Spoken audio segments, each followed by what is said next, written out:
Now, about 100 years ago, when Jim and Bill were young and there was about 100 boys in Boiler Cove, there was about 100 different things they did to have their fun when after school they'd head her out to rove. There was slinging rocks up to the dump, at bottles all lined off, and seeing what was in the latest haul, arsing round in someone's punt, hockey on the pond in winter, and in the summer catching trout and playing ball. Now, Bill, was quite the hand to fart, and he'd strike a match and let one go and light it off. They ate a lot of beans and peas up to Bill's and theirs, and almost every day they'd have a scoff. But the thing the boys liked best was sliding on Big Hill, and it wasn't for the wimps or feeble-hearted, and I guess I'll tell you all a bit what it was like, seeing as how you went and got me started. Well, Big Hill was, I suppose, handy about 10 miles long, with a grade of 12 on 12 or something close, and it wasn't hard to hit around 100 miles an hour, sometimes even faster, I suppose. Jim had a fancy sled he got one year for Christmas. Bill's toboggan now was old but pretty quick, but neither one was fast enough, and they were always looking out for something really slick to do the trick. And then one day they came across the ultimate in rides. They figured they'd go faster now for sure. It was a big old sheet of cardboard, big enough for two, and hove away outside the fish plant door.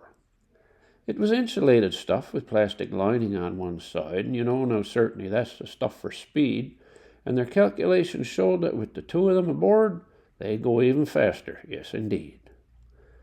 They lugged the cardboard sheet up to the top of Old Big Hill, got in position for an early trial run, and soon found out that when it comes to speed, an insulated cardboard sheet is number one. Within 100 feet they hit 100 miles an hour, with the other sliders scattered all about. Not long after that they went and broke the speed of sound. Bill said, "We'll have to pay for that, no doubt." The speed was building quickly, and halfway down the hill they hit 1,000 miles an hour easily. Jim sang out to Bill and said he figured pretty soon that they would likely hit escape velocity.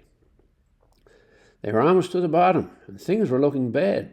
They couldn't stop the sheet or slow it down, so they both stuck out their arms to try to generate some lift, and just like that they went to wing and left the ground. A jet from EPA was on the Toronto run, with the flight attendant serving up a scoff, when Jim and Bill climbed past them. The pilots blinked their eyes, pointed, shook their heads, and both said, "Law!" The boys, they hauled their arms in to stop the rate of climb. They didn't want to get too high, I suppose, and they settled into orbit at about 200 miles. Bill said any farther they'd be froze. They were circling the planet, just enjoying all the sights. Neither one was ever somewhere foreign, when all at once a Mercury capsule hauled up tight behind. Some astronaut was burping on his horn. Well, they figured they should let poor Buddy pass, what with all the burping and the fussing. "He seems in some old tear," said Jim, and waved him on ahead. "He must be in the space race with some Russian." About 2 hours later, they were getting kind of cold as they finished up their second time around. Bill said, "I'm getting hungry, and I'm starting in to wonder how we're going to get this thing back on the ground." Jim said, "I was wondering too, and I came up with a plan, but it all depends on what you had for lunch." "Beans," said Bill. "That's good," said Jim. "And if I had to guess, I'd take a guess you had a big old bunch." Bill said that was true, but that he didn't have a clue about how that was going to get them back on Earth. Jim said, "We needs a retro rocket, so aim your arse ahead. Here's a match, now show us what you're worth." Bill was holding in a good one, what with 0G in that, and he figured he could put out quite the blast. So he got himself positioned with his backside fair ahead, just before Hawaii went past. 3, 2, 1, ignition! Was successful, and a sheet of flame shot out, just as they passed over Biscay Bay. And as they passed along by Sputnik, they were starting to descend with the proper rate of orbital decay. Re-entry wasn't easy, and the boys got pretty warm as they dropped into the upper atmosphere.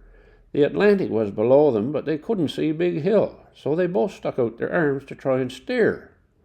As they passed above Funk Islands, they finally got their bearings, and they figured they were coming in too high.